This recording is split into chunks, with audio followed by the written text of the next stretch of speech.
पण भारतीय जनता पक्षाकडे अपेक्षेने आणि प्रेमानं मी आलो आहे, कुठल्या पदाच्या अपेक्षेने नाही, तर भारतीय जनता पक्षासाठी आणि देवेंद्रजीच्या नेतृत्वाखाली काम करण्यासाठी मी इथे आलो आहे. काय कोणावरती नाराजी व्यक्त करून काही होत नाही हो, आणि मी कोणावरती नाराज आहे असंही मी म्हणणार नाही. खरं तर कोणावर दोष देण्यात काहीच अर्थ नसतो राजकारणात.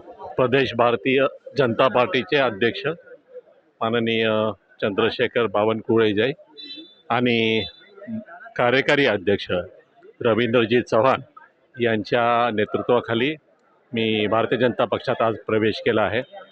या प्रवेशामागचं मुख्य कारण या महाराष्ट्राचे लाडके मुख्यमंत्री देवेंद्रजी फडणवीस साहेब यांची कार्यपद्धती, त्यांची धडाडी आणि त्यांचा जनमानसावरती असलेला उमटलेला हा ठसा याने प्रभावित होऊन मी भारतीय जनता पक्षात प्रवेश केलेला आहे. आणि या भारतीय जनता पक्षाच्या सामान्य कार्यकर्ता म्हणून कुठलीही अपेक्षा न ठेवता मी भविष्यात काम करेन आणि या पक्षाचा झेंडा मालेगावात नव्हे, नाशिक जिल्ह्यात नव्हे, तर उत्तर महाराष्ट्रात आणि सर्वत्र हा प्रभावीपणे मिरवीन असं मला खात्री आहे आणि त्याप्रमाणे मी प्रयत्न करीन अशी आशा आहे. हा सर्व माझ्याबरोबर असणाऱ्या कार्यकर्त्यांचा विश्वास आहे आणि त्यांच्या जीवावरतीच ही धडाडी आम्ही भविष्यात उभी करू आणि तसं कार्य या परिसरात उभी करू अशी खात्री मनाशी. काय कोणावरती नाराजी व्यक्त करून काही होत नाही हो, आणि मी कोणावरती नाराज आहे असंही मी म्हणणार नाही.